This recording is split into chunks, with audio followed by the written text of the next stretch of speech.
जय सनातन धर्म की। प्रिय सनातनियों, आप सभी का स्वागत है हमारे इस कार्यक्रम में। सनातनियों, मैंने कई ईश्वरीय संदेश आप लोगों के साथ साझा किए हैं।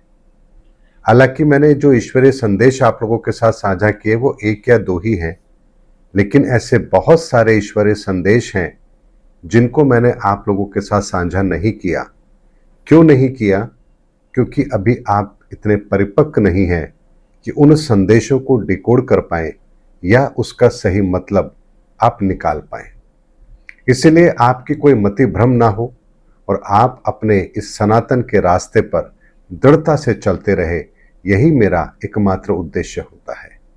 ऐसे में हमें कई दिव्य संदेश ऐसे प्राप्त हुए जिन संदेशों को मुझे कहा गया कि ये मुझे आप लोगों तक पहुंचाने हैं, बहुतायत में इन उपायों को करना है, तो मैंने आप लोगों के सामने वो बातें जरूर रखी हैं। इसी तरह से एक आप लोगों को ध्यान होगा, लगभग दिसंबर के अंदर, दिसंबर 2024 के अंदर एक हमें लाल चुनरी का उपाय बताया गया था, जिसमें धरती माता को लाल चुनरी उड़ानी थी। और वो लाल चुनरी जिन लोगों ने भी धरती माता को उड़ाई है, वो सभी धन्यवाद के पात्र हैं, प्रभु की कृपा के पात्र हैं। और उसके बाद हमने एक घटना को देखा कि पाकिस्तान के साथ भारत की 5 दिन झड़प हुई और वो झड़प बहुत बड़ी हो सकती थी, लेकिन 5 दिन के अंदर ही वो परिस्थितियां रुक गई। उसके अलावा धर्म ध्वजा का भी एक समाधान बताया गया था 30 मार्च 2025 को, और बहुत लोगों ने उस धर्म ध्वजा को अपने यहाँ फहराया था और धर्म युग का स्वागत किया था। उसके बाद चींटियों को दाना देने वाला यानी अखरोट खिलाने वाला भी एक उपाय बताया गया था, और उस उपाय को भी बहुत लोगों ने किया। और उस उपाय के साथ संदेश था कि शनि की सेना अब इस धरती पर उतर रही है। और उस घटना के बाद में, यानी इस उपाय के बाद में, आपने देखा होगा कि ईरान, अमेरिका, इजराइल के बीच में एक युद्ध के हालात बने हैं और वो परिस्थितियां आज भी चल रही हैं।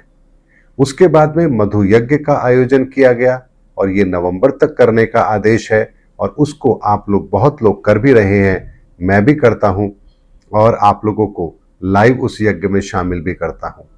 ऐसे में इस मधु यज्ञ का जब हमें संदेश प्राप्त हुआ था, तो इस धरती पर अग्नि से सुरक्षा के लिए जनहित के अंदर ये उपाय हमें बताया गया था। अग्नि से किसी तरह की जनहानि ना हो, कम से कम जनहानि हो, इसके लिए समाधान हमें बताया गया था। और इस कार्य को जब हमने शुरू किया है, उसके बाद 3 घटनाएं ऐसी हैं जो हमें बताने के लिए पर्याप्त है कि क्या ये मधु यज्ञ का प्रभाव है और क्या भीषण हादसा टल गया है। सनातनियों, पहला हुआ अयोध्या के अंदर, जहां यज्ञशाला के अंदर भीषण आग लगती है और 50,000 लोगों से ज्यादा वहां लोग मौजूद थे और कोई भी जनहानि नहीं होती है। क्यों नहीं होती है? क्योंकि अयोध्या जैसी पवित्र नगरी, यज्ञ जैसा पवित्र अनुष्ठान, लेकिन कली का प्रभाव, भीषण हादसा, लेकिन किसी की भी जान को कोई खतरा नहीं हुआ। उसके बाद एक घटना होती है तमिलनाडु के अंदर, एक फैक्ट्री के अंदर धमाका होता है, पटाखा फैक्ट्री के अंदर, और 25 लोगों की निर्मम मृत्यु होती है। अब आप कहेंगे कि तमिलनाडु के अंदर एक घटना हुई, यहां किसी की सुरक्षा क्यों नहीं हुई? तो आप जानते होंगे कि तमिलनाडु के अंदर सनातन विरोधी कितनी लहर है। वहां कोई सनातन को मानने को तैयार ही नहीं है। वहां की सरकारें तो सनातन के विरोध में बयान देती हैं। ऐसे में भीषण हादसे वहां भी हुए, लेकिन वहां जनहानि भी हमने देखी। उसके बाद बाड़मेर के अंदर हमने देखा कि रिफाइनरी के अंदर आग लगती है। प्रधानमंत्री जी का एक दिन बाद ही दौरा था और उससे पहले वहां भीषण आग लगती है। इतना बड़ा प्रोजेक्ट है, उसकी सुरक्षा बहुत मायने रखती है, लेकिन किसी को समझ ही नहीं आया कि आखिर ये घटना हुई तो कैसे हुई। और अगर ये घटना एक दिन बाद होती तो सोचिए कितनी बड़ी जनहानि हो सकती थी। ऐसे में उस जगह पर जो इतनी सुरक्षित है, वहां पर भी भीषण हादसा होता है, लेकिन किसी तरह की कोई जान मान की हानि नहीं होती है। अगर वो भीषण हादसा थोड़ा और बढ़ जाता तो लगभग 10,000 करोड़ से ज्यादा का नुकसान होता और रिफाइनरी को दोबारा शुरू करने में बहुत वक्त लगता। लेकिन ये 3 घटनाएं हमें बताने के लिए पर्याप्त हैं कि हाँ, ईश्वरीय सत्ता इस धरा के लिए कार्य कर रही है मानव हित के अंदर बहुत लोग इस कार्य में सम्मिलित हो रहे हैं और ये कोई छोटी बात नहीं है। उसके अतिरिक्त एक बात पर मैं आपको और बताना चाहूंगा, आपका ध्यान आकर्षित करना चाहूंगा। एक शनि का तराजू का उपाय भी हम लोगों ने किया था, ईश्वरीय संदेश था। उसमें 55 से ज्यादा लोगों को मैंने भारत के विभिन्न कोनों से बुला करके उस उपाय में शामिल किया था और सभी लोग जयपुर में आकर के उस उपाय के अंदर सम्मिलित हुए थे। और उस उपाय को करने के थोड़े दिन के पश्चात ही सुप्रीम कोर्ट के अंदर भी आपने देखा होगा कि न्याय की देवी की आंखों से काली पट्टी हटा ली गई और हाथ में संविधान की किताब है। ये परिवर्तन इतना बड़ा परिवर्तन है जो आजादी के बाद पहली बार हमें देखने को मिला। और उस घटना से ठीक कुछ समय पहले ही शनि के तराजू का उपाय हम सबको करने के लिए कहा गया। ये वो घटनाएं हैं जो एक के बाद एक हमारे जीवन के अंदर घटित हो रही हैं और घटनाओं के घटित होने से पहले कुछ संकेत हमारे सामने आते हैं। उन संकेतों को समझ करके लोगों को उसमें शामिल करने का आह्वान किया जाता है और लोग उसमें शामिल भी होते हैं और एक ऐसा कार्य है जो जनहित में किया जा रहा है।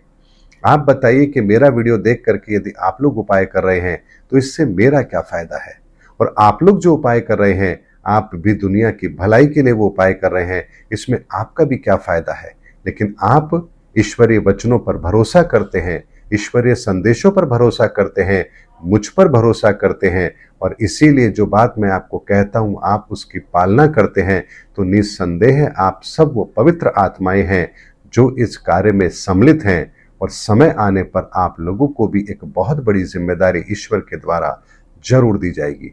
इसीलिए वर्तमान के अंदर जहां सारे लोग अपने स्वार्थ के अंदर डूबे हुए हैं, वहीं कुछ लोग ऐसी पवित्र आत्माएं इस धरा पर मौजूद हैं जो निस्वार्थ भाव से परमार्थ के लिए भी कार्य कर रही हैं, उन ईश्वरीय संदेशों पर भरोसा करती हैं, उस पर विश्वास करती हैं और उनको फॉलो करती हैं, ताकि उनका तो कल्याण होगा ही होगा, साथ में हम मानवों का भी कल्याण हो। और इस विलक्षण समय के अंदर हम सब उस धर्म के रास्ते पर चल पाएं, ये प्रयास हम सबका निस्वार्थ भाव से है और इस सब के लिए आप धन्यवाद के पात्र जरूर हैं।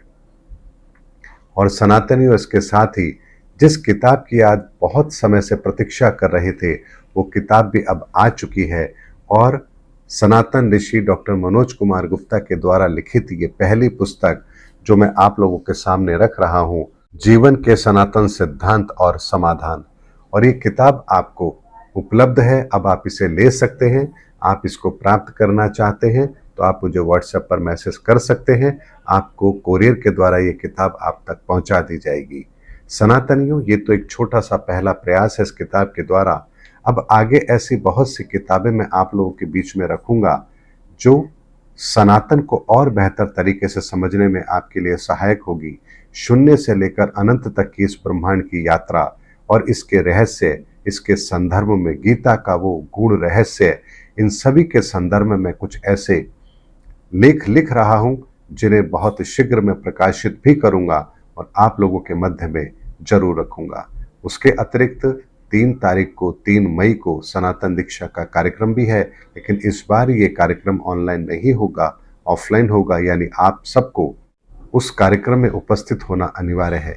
इसलिए जो लोग भी सनातन दीक्षा के अंदर शामिल होना चाहते हैं, उत्तराखंड के अंदर चंबा के स्थान पर आप उस जगह शामिल हो सकते हैं।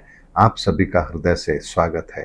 सनातनियों, उम्मीद करता हूं जो भी मेरा आज का वीडियो के माध्यम से संदेश था, ये केवल और केवल आपको याद दिलाने के लिए था कि हम जिस रास्ते पर चल रहे हैं वो ईश्वरीय मार्ग है और ईश्वरीय मार्ग के अंदर जब हम आगे बढ़ते हैं तो ईश्वर हमारी पल पल रक्षा जरूर करते हैं।